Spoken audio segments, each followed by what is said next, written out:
आज आपल्या ऐतिहासिक अशा आणि पवित्र समजल्या जाणाऱ्या यमाई माताच्या कृपाची वर्णन यमाई मातेच्या वास्तव्यानं या वसलेल्या शिवडी गावामध्ये आज आपण एका छोटेखानी बैठकीच्या निमित्तानं उपस्थित झालो. बहुसंख्येने तरुण सहकारी, बहुसंख्येने महिला वर्ग या ठिकाणी उपस्थित आहे. थंडी वाजते, उशीर झाला तरी सर्वजण आज या ठिकाणी जवळपास 1.5 तास झालं माझी वाट बघत या ठिकाणी थांबला आहे. कारण मी राजुरीत गेलो, तिथेही असं तुमच्यासारख्या लोकांचं प्रेम त्यांनी बराच वेळ थांबून ठेवलं. तिथून मग मावळीमध्ये आलो, पिंपरीत आलो, तर असंच समाज 200, 250, 300 लोकांचा समाज थांबून राहिला होता. मग तिथून इथं यायला उशीर झाला, त्याबद्दल मी सर्वांचं मनापासून दिलगिरी व्यक्त करतो आणि माफी मागतो की मला यायला उशीर झाला. पण एवढं उशीर होऊन सुद्धा तुम्ही सगळी लोक आज माझा विचार ऐकण्यासाठी, मला ऐकण्यासाठी, मला भेटण्यासाठी तुम्ही इथं थांबला, ही मी माझं भाग्य समजतो.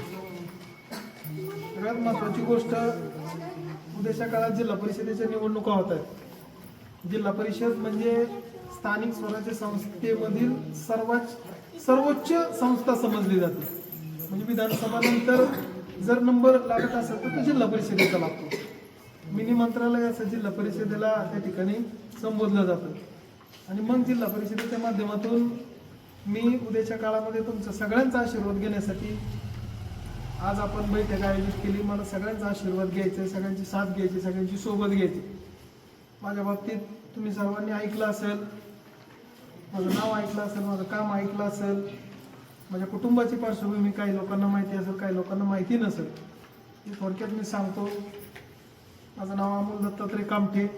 मी कुंभारवण गावचा रहिवासी असून 2015 ते 2020 या सालामध्ये मी वयाच्या 25व्या वर्षी कुंभारवण गावचं प्रमुख पद, सरपंच पद मी त्या ठिकाणी भूषवलं. त्यावेळेस माझं लग्न नव्हतं, बिगर लग्नाचंच मला सरपंच पद माझ्या गावाने दिलं. मग ते सरपंच पदाच्या माध्यमातून मी गावची सेवा केली, रस्ते केले, शेतीच्या पाण्याचा प्रश्न, पिण्याच्या पाण्याचा प्रश्न, शिक्षणाचा प्रश्न, आरोग्याचा प्रश्न, तरुणांच्या रोजगाराचा प्रश्न, व्यवसायाच्या बाबतीत काही प्रश्न असतील, जिथं जिथं शक्य होईल तिथं न्याय द्यायचा प्रयत्न केला, जिथं जिथं शक्य होईल तिथं सत्तेच्या बाजूने उभं राहायचं मी काम केलं. आणि त्याच्यानंतर 2020 साली परत निवडणूक लढलो. 2020 साली 7ही सदस्य माझ्या विचाराचे निवडून आले आणि तिथं आम्ही आज 5 वर्ष झालं पुन्हा काम करतो. जवळपास 10 वर्ष झालं मी ग्रामपंचायतमध्ये काम करतोय. मग नुसतंच ग्रामपंचायत पुरतं मर्यादित न राहता व्यापक स्वरूपात काम केलं पाहिजे, म्हणून मी शेजारच्या गावांमध्ये, तालुक्यातील बऱ्याचशा ठिकाणी वेगवेगळ्या सामाजिक उपक्रमांच्या माध्यमातून मी काम केले. तसं पाहिलं तर 4 पिढ्या झालं आम्ही पांडुरंगाची सेवा करतो. 4 पिढ्या झालं आम्ही माळकरी, वारकरी, पंढरपूरच्या पांडुरंगाची सेवा करायची. आणि ही सेवा करत असताना माझ्या वारकरी बांधवाची सेवा करायची, कारण ती सेवा मी सगळ्यात श्रेष्ठ सेवा समजतो. वारकरी सेवा ही सर्वात श्रेष्ठ सेवा मी समजतो आणि ती आजपर्यंत आम्ही करत आलोय. त्याचाच वारसा मला आहे, वडिलांपासून, पंजांपासून आणि माझ्या पुढच्या पिढीला सुद्धा. आणि म्हणजे अभिमानाची गोष्ट अशी की माझा जन्म एकादशीचा आहे. म्हणजे जबाबदारीनं सांगतोय मारुती राजाच्या समोर, माझा जन्म एकादशीचा आहे. माझा मुलगा आहे 6-7 वर्षाचा. आता एवढ्या व्यस्त कामामध्ये मुलाचं वय सुद्धा मला एक्झॅक्ट सांगता येणं 6-7 वर्षाचा असत. त्याचा सुद्धा जन्म एकादशी. जुन्या लोकांचा जन्म म्हणजे वडिलांचा जन्म. पूर्वी शाळेमध्ये ज्यावेळेस आपण जुनी लोक जायची त्यावेळेस असा हात लागला कानाला की शाळेत घालायचं. जन्मतारखा काय फिक्स नव्हत्या, शाळेत घालायचं म्हणून ती 1 जून तारीख लागली जायची. वडिलांच्या पत्रिकेवर त्या दाखल्यावरती 1-6 तारीख आहे. पण जबाबदारीने सांगतो की वडिलांचा सुद्धा जन्म 100% एकादशीचाच असणार. आमची परंपरा आहे. शेवटी जन्मोजन्मी आम्ही बहुपुण्य केले तेव्हा त्या विठ्ठले कृपा केली. त्या जन्मातलं काम नाही किंवा हे 4-8 वर्षातलं देवाची सेवा नाही. आमची मुलगी इथे आहे, तिला माहिती आहे सगळं माझ्या कुटुंबाची परिस्थिती आणि त्यामुळं ही पिढीजात सेवा आहे. म्हणून भगवंताची ही कृपा झालेली, भगवंताचा हा आशीर्वाद. माझ्या वडिलांची मिराशिका देवा, तुझी चरण सेवा पांडुरंगा. पांडुरंगाचे चरणाशिवाय दुसरं कुणाचं चरण मला तरी दिसत नाही.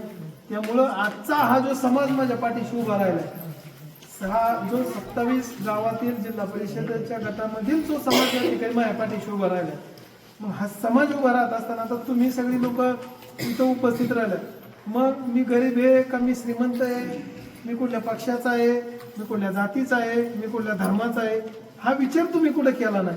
फक्त एक व्यक्तिमत्व म्हणून, एक माणूस म्हणून, एक माळकरी म्हणून, एक वारकरी म्हणून आणि आपल्या कुटुंबातील माणूस म्हणून, की बाबा सर्वसामान्य माणूस म्हणून आपण त्या ठिकाणी सगळी जण मला आशीर्वाद देण्यासाठी आता जवळपास 9 वाजले. हे 9 वाजता सुद्धा महिलांचे काही स्वयंपाक राहिले असतील. मला मग अशी कुणाला म्हणला महिला बिगर स्वयंपाक करता आल्या तुमच्यासाठी. मग एवढ्या सगळ्या संख्येने तुम्ही उपस्थित झालात, ही माझ्यावर तुमचं प्रेम समजतो आणि हे विठ्ठलाच्या कृपेशिवाय, विठ्ठलाच्या आशीर्वादाशिवाय आणि त्या महादेवाच्या आशीर्वादाशिवाय शक्य नाही. पहिली गोष्ट, मी 15 ते 16 वर्ष झालं समाजामध्ये काम करतोय.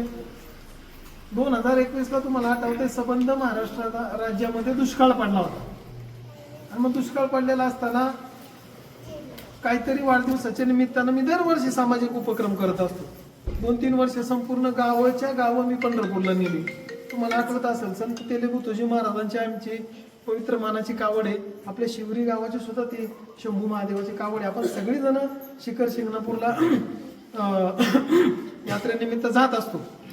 तुमची कावड आहे, आपली कावड आहे आणि एकत्रित एकोप्यानं आपण एक कुटुंब म्हणून ती यात्रा करत असतो. मग ती कावड त्या वर्षी की बाबा ह्या वर्षी काय करायचं म्हणून डोक्यामध्ये विचार चालला होता की वाढदिवसाच्या निमित्त काय सामाजिक उपक्रम करायचा. महादेवाने डोक्यामध्ये विचार आणला की बाबा ही पवित्र आपली कावड आहे, ही कावड कुठंतरी पंढरपूरला पांडुरंगाच्या भेटीसाठी न्यायचं असा एक विचार मनामध्ये आला. नव्हे तर नव्हे तो महादेवानं आणला, माझ्या पांडुरंगानं आणला. आणि मी आमच्या मुथुजी महाराजांशी बोललो, नानांशी बोललो की नाना या वर्षी आपल्याला असं असं करायचं. तर नानांच्या डोळ्यामध्ये पाणी आलं आणि त्यांनी मला सांगितलं की अमोल, माझ्या वडिलांची इच्छा होती की आपली कावड ही पंढरपूरला गेली पाहिजे. म्हणले तुझ्या माध्यमातून ही माझ्या वडिलांची इच्छा पूर्ण होती, त्याचा मला म्हणले अभिमान वाटतोय. आणि तुझ्या माध्यमातून ही भेट त्या ठिकाणी होती, हरिहर भेट म्हणजे शंभू महादेवाची आणि भगवान शंकराची भेट ही तुझ्या माध्यमातून होतंय. या दोन्ही देवतांनी तुझी निवड केली याचा नाना म्हणले मला अभिमान वाटतो. आणि मग ती यात्रा आपण घडवून आणली, महादेवाची आणि विठोबाची भेट घडवून आणली. शेवटी त्याच देवतांना भेटायचं होतं, निमित्त मात्र मी होतो. अनेक तरुण सहकार्यांनी मला पंचक्रोशीला साथ दिली, सहकार्य केलं. त्यांच्या ताकदीवरती जीवावरती तो कार्यक्रम झाला. 2021 साली दुष्काळ पडलेला असताना मी शेतकऱ्याला साथ द्यायची, गोरगरीब कुटुंबाला साथ द्यायची म्हणून 10 ते 12 गावांमध्ये मोफत चारा वाटप केलं मुख्य जनावरांना. आणि मग हे चारा वाटप करत असताना उद्देश एकच होता की शेतकऱ्याच्या दावणीला जो नंदी बांधलेला असतो, तो नंदी हा शंभू महादेवाचा वाण आहे. त्या नंदीची सेवा करायची, पर्यायानं महादेवाची सेवा त्या ठिकाणी आणि महादेवाच्या कृपेला आपण पात्र करतो. दुसरी गोष्ट, 33 कोटी देवता जिच्यामध्ये वास करतात ती आपली गायी, पवित्र गायी आपल्या दावणीला असते, शेतकऱ्याच्या दावणीला असते. त्या गायीची सेवा करायची, पर्यायानं 33 कोटी देवतांची सेवा आपल्याला घडते. आणि मग यमाई मातेची सेवा याच्यापेक्षा वेगळी काय नाही, पांडुरंगाची सेवा याच्यापेक्षा वेगळी काय नाही. पांडुरंग म्हणत नाही रोजच माझ्यापाशी या, रोजच मला तुम्ही अभिषेक गावा. समाज सेवा हीच ईश्वर सेवा. समाजातील गोरगरिबाची सेवा करा, समाजातील अंध अपंगांची सेवा करा, समाजातील आडेनड ज्याला अडचणी आहेत त्या माणसाला साथ द्या. एकमेरीच्या सुखदुःखामध्ये सहभागी व्हा. एक वेळेस सुखामध्ये तुम्ही सहभागी होऊ नका, पण दुःखामध्ये सहभागी व्हा, संकटात सहभागी व्हा. आणि हीच खरी तर परमेश्वराची सेवा असते. ह्याच्यापेक्षा वेगळी परमेश्वराची सेवा काही नाही. आणि मग आजपर्यंत हे सगळा कार्यक्रम, ही सगळी समाजसेवा मी आणि माझा परिवार त्या ठिकाणी आजपर्यंत करत आलो. गोरगरीब कुटुंबामध्ये हॉस्पिटलचा काही प्रश्न असेल, आर्थिक गोष्टीची मदत लागत असेल तरी आपण त्या ठिकाणी करत आलो. गरीब कुटुंबातील काही मुलं सुशिक्षित असतात, डोकं हुशार असतं, परंतु त्यांना उच्च शिक्षण घेता येत नाही, पण त्या ठिकाणी सुद्धा आपण मदत केलेली आहे आणि करतोय. शेवटी ह्या हाताने केलेलं पाहून ह्या हाताला सुद्धा कळलं नाही पाहिजे. मग अशा पद्धतीचं काम आपण समाजामध्ये करतो. गेल्या वर्षी पंढरपूरच्या वारीमध्ये माझा वारकरी ताकदीनं, एनर्जीनं आणि शक्तीनं पंढरपूरमध्ये गेला पाहिजे आणि त्याची वारी पूर्ण झाली पाहिजे, हा उद्देश डोळ्यासमोर ठेवून प्रत्येक वारकऱ्याला मी 250 ml मसाले दूध वाटप करत होतो. त्या भागातले आपले बरेचसे वारकरी संत सोपानकाका महाराजांच्या सोहळ्यामध्ये चालत असतात.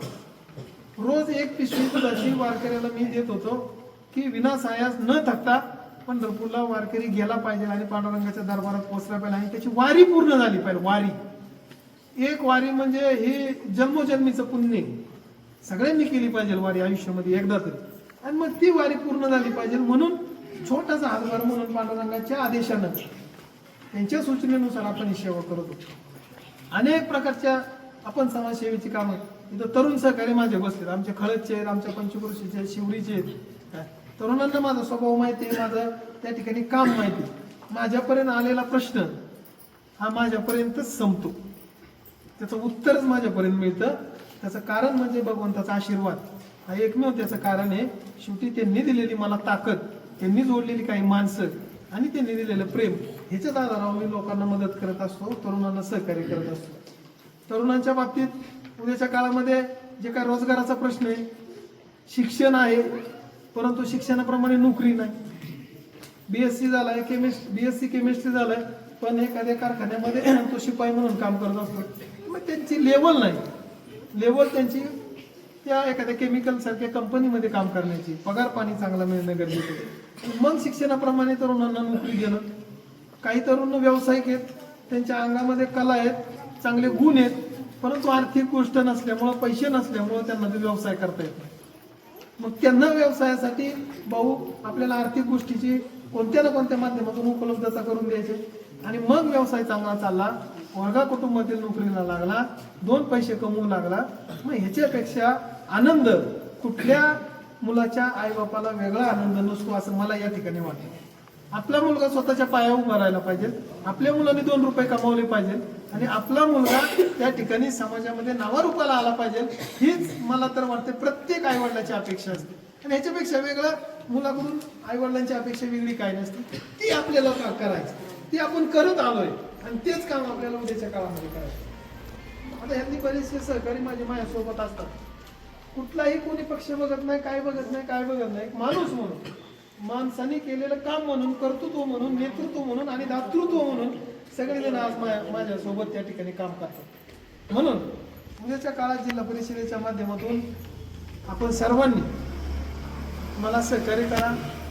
मी एक सामान्य कुटुंबातील, शेतकरी कुटुंबातील आणि वारकऱ्याची परंपरा असणाऱ्या कुटुंबातील, माझ्या घरामध्ये कोण जिल्हा परिषद सदस्य होऊन गेलेलं नाही, माझ्या घरामध्ये कोण आमदार खासदार न माझ्या नातेवाईकाच्याच कोण एवढा मोठा पदाधिकारी होऊन गेलेलं नाही. भाऊ ग्रामपंचायत सदस्य झालो मीच झालो, माझ्या व्यतिरिक्त सदस्य सुद्धा माझ्या कुटुंबामध्ये कुणी नाही.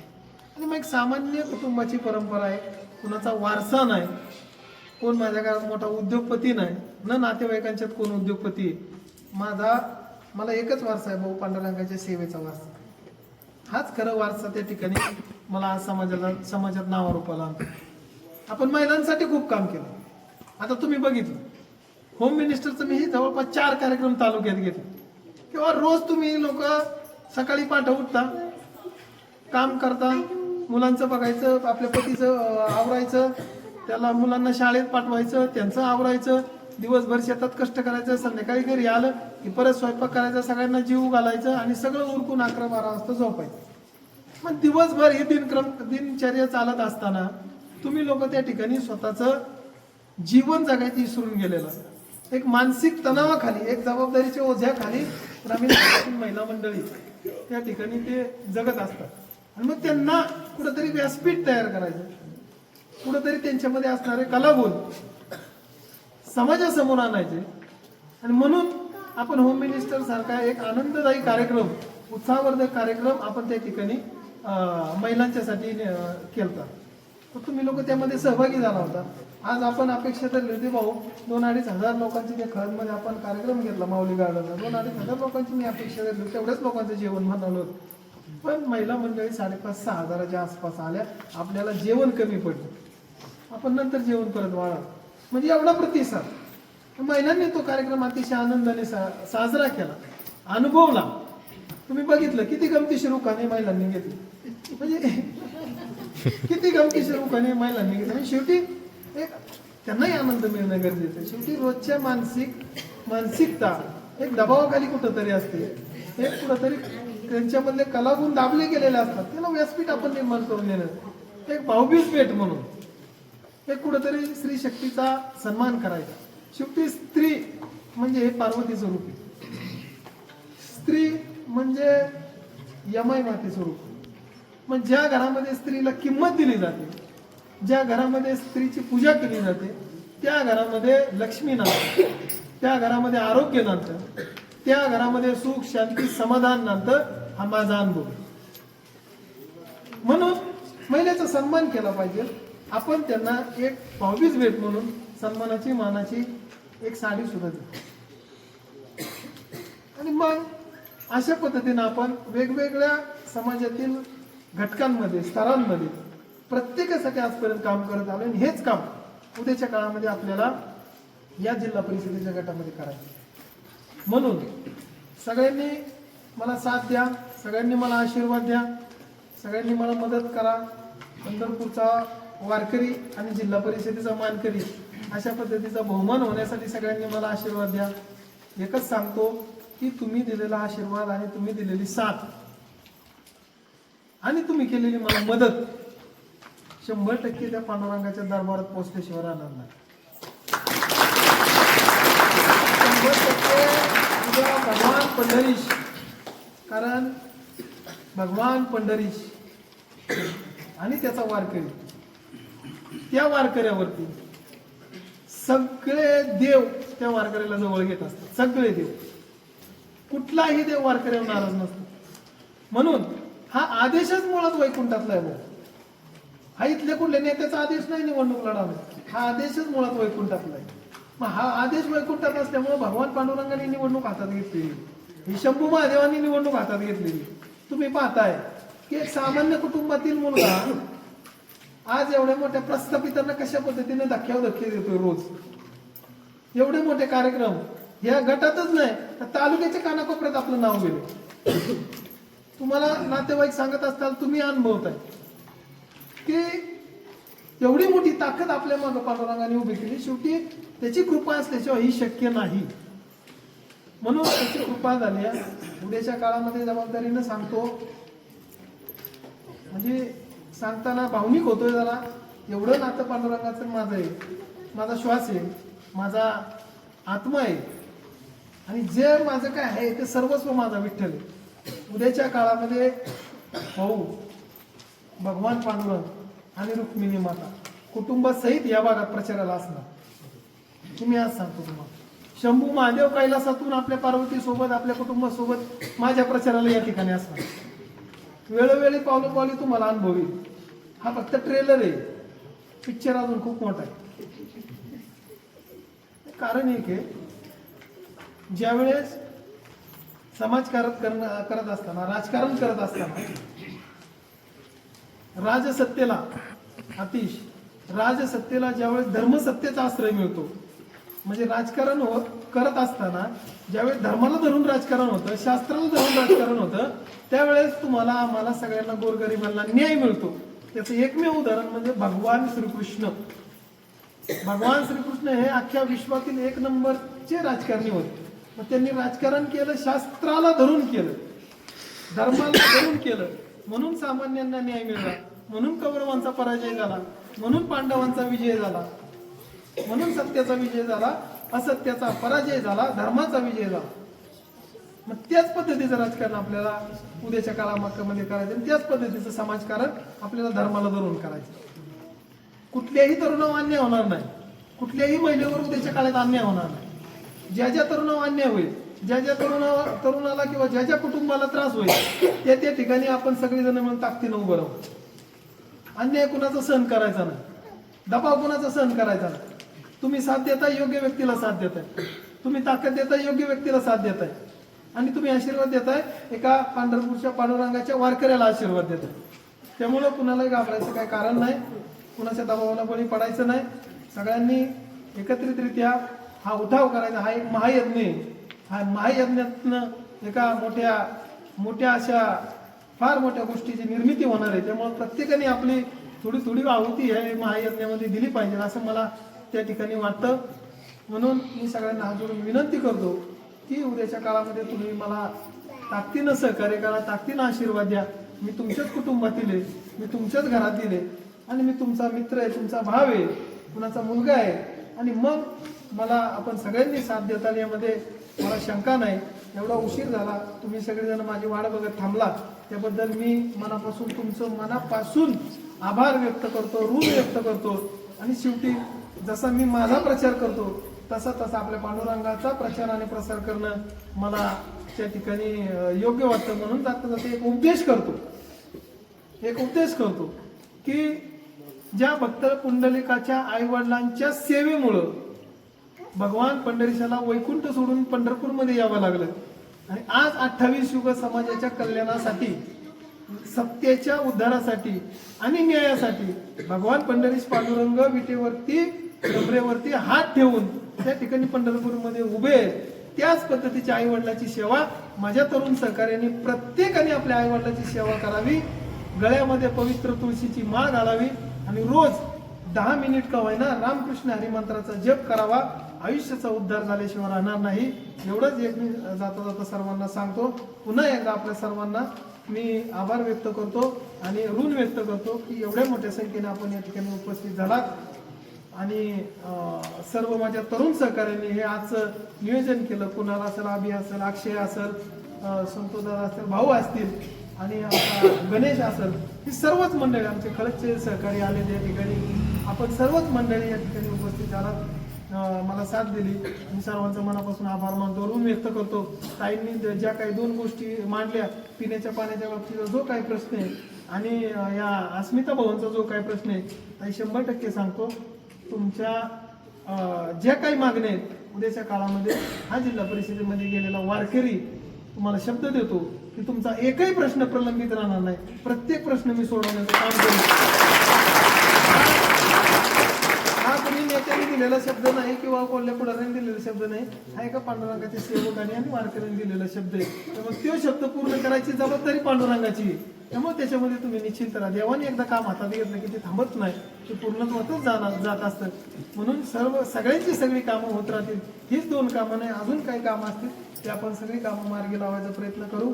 उद्याच्या काळात कुणी थापांना बळी पडू नका. अनेक लोक येणार आहेत. कोण म्हणेल मला अजितदादांनी शब्द दिलाय, कोण म्हणेल अजितदादांनी मला जिल्हा परिषद अध्यक्षाचा शब्द दिलाय. अशा अनेक अफवा मार्केटमध्ये येणार आहे. सगळ्यांच्या पायाखालची वाळू सरकलेली आहे, माती सरकलेली आहे. अनेक अफवा येतात, माझ्यावर सुद्धा अनेक आरोप सुद्धा होणार आहेत. काय उद्या असं होणार आहे 100 कौरव एका साईडला होणार आहेत आणि एकटा 5 पांडव एका साईडला होणार आहेत. पण लक्षात घ्या, श्रीकृष्ण ज्याच्या मागे असतात त्याचाच विजय होत असतो. 100तला एकही जगला नाही आणि 5 पांडवांच्या भाऊ एकाच्या सुद्धा केसाला धक्का लागला नाही, कारण सत्य त्यांच्यासोबत होतं, भगवान श्रीकृष्ण त्यांच्यासोबत होतं. आपण पुन्हा एकदा मी सगळ्यांचं ऋण व्यक्त करतो, आभार व्यक्त करतो आणि या ठिकाणी थांबतो. रामकृष्ण हरी, रामकृष्ण हरी, रामकृष्ण.